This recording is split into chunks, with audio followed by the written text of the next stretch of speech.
beekeeping මීමැසි පාලනයේ ඉතාමත් වැදගත් කාරණාවක්. විශේෂ කාරණා තුනකට.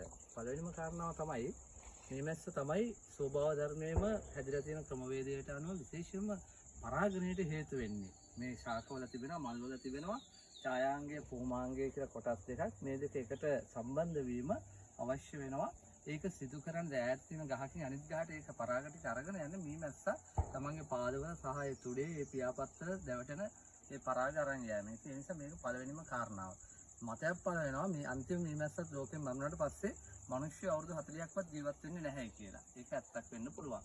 දෙවෙනි කාරණේ මීමැස්ස නිකන් ඉන්නේ නැහැ. හරිම කඩිසර වගේ මීමැස්ස ඉතාමත් අගනා වටිනා ද්‍රව්‍යයක් නිෂ්පාදනය කරනවා. ඒ තමයි මීපැණි. මීපැණි ක්‍රම දෙකකට වැදගත් වෙනවා. පළවෙනිම දේ තමයි මීපැණි හොඳ ඖෂධයක්. ඒ වගේම මීපැණි හොඳ ආහාරයක්. අපි යුරෝපීය රටකට ගියොත් අනිවාර්යයෙන්ම උදේ ආහාර වේලට අවුන්ස ප්‍රමාණයක් මීපැණි කනවා. අපේ ලංකාවේ හෙළ වෛද්‍ය ක්‍රමයට අනුව අපේ ඕනම දෙයක් අපි බෙහෙතක් බොද්දී ඒක අනුපානයේ බොන්නේ මීපැණි පිත්තල හැඳි මේ ප්‍රමාණයකින් කියලා තමයි කියවෙන්නේ. තුන්වෙනි කාරණේ උතුරු මැද පළාතට අතිශයින්ම වැදගත් වෙනවා. අපිට ලොකු ප්‍රශ්නයක් තිබෙනවා. අලි මිනිස් ගැටුම. අලියව පොඩ්ඩක් ඈතින් තියන්න මීමැස්ස හේතු වෙනවලු. මොකද මේ මීමැස්සේ ගුමුගු නාදය අලියාගේ මේ හඬට කනට හරි අමිහිරි අපහසු තත්ත්වයක්. ඒ නිසා අලියා ඈත් වෙලා ඉන්නවා ඒ ප්‍රදේශවලින්. ඉතින් මේ කොච්චර වටිනවද beekeeping කියන එක. ඒ වගේම කොච්චර ඵලදායීද මීමැසි බෝතලෙන් මීපැණි බෝතලයක් රුපියල් 3-4000ක් වෙනවා. මේක හරියට කරන කෙනෙක්ට අපි එක අතකින් පරිසර සත්කාරයකට එකතු වෙනවා. අනිත් පැත්තෙන් අපිට යම්කිසි ආර්ථිකමය වාසියකුත් ලබා ගන්නවා. ඒ වගේම ඖෂධයක් නිෂ්පාදනය කරනවා. ආහාරයක් අපි නිෂ්පාදනය කරනවා.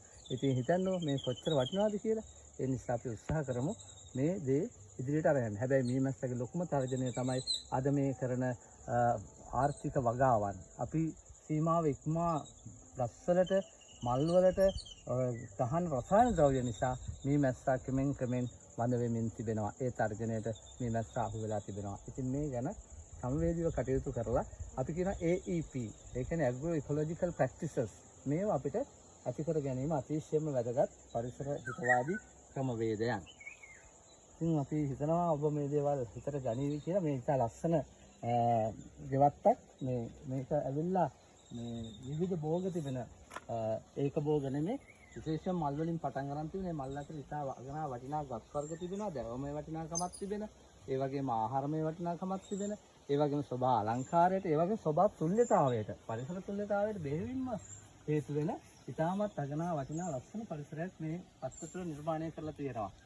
ඉතින් මම හුඟක් කැමතියි, මම සාකච්ඡා හිතුණා මෙහි තිබෙන දේවල්. එක පැත්තකින් අපි දකිනවා අලුත් ක්‍රම යොදලා තියෙනවා. ලස්සනට ගස් ප්‍රූන් කරන්න, හැඩතල ඇතිව කපන්න, ඒවාට විවිධ උපක්‍රම දේවල්, ආරුක්කු, යකඩ ෆ්‍රේම්, මේ වගේ දේවල් සම්බන්ධ කරලා තියෙනවා. ඒ වගේම අනිත් පැත්තේ ස්වභාව ධර්මයේ ඔහේ වැවෙන්න පරිසරයේ නිකන් හැදෙන විදිහට ඇග්‍රෝ ෆොරස්ට්‍රි කියන එක. මේක තමයි ලක්ෂණම සංකල්පනාව. ඇග්‍රෝ ෆොරස්ට්‍රි, කෘෂි වනාන්තරය. හැම ජාතියම ගස්.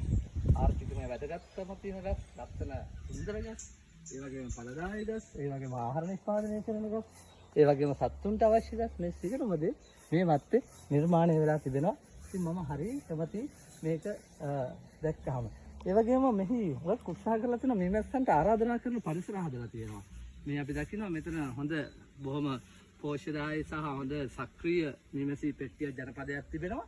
ඒ වගේම මේ අවට තවත් හදලා තියෙනවා. උන්ට ආරාධනා කරලා සුදුසු පරිසර හදලා නිර්මාණය කරලා තියෙනවා. මේවා අපිට කරන්න පුළුවන් දේවල්. ඒ වගේම ඒවා බොහොම ඉතින් සරලව කරලා තියෙනවා. මට පේන්නේ මේකට පොඩි තොප්පියක් වගේ එකක් අරගෙන බෝත මේ මුට්ටියක් අරගෙන ඒකට හදලා ඉතින් මේවා අපි කරන්නේ නැතුව අපි ඔහේ ඉන්නවා. අපි කතා කරලා 3-4000ක් යන මේ මැසි පෙට්ටිය ගැන. නමුත් මේ සරල දේ ඇයි නොකරන්නේ? ඉතින් මම හුඟක් හිතගත්තා මේක ඉතාමත් අත්‍යවශ්‍යම කාරණාවක්. විශේෂයෙන්ම මේ අලිමිනිස් ගැටුම තියෙන ප්‍රදේශවලට අලියාව ඈතින් තියන්නට මේ වදේ හේතු වෙනවා නම් ඇයි අපි ඒක නොකරන්නේ? මේකට කිසි දෙයක් වේදම් කළ බවක් පේන්නේ නැහැ. මුට්ටියක් ගෙනල්ලා ගස්වල හදලා හැබැයි පරිසරය හදලා තියෙනවා.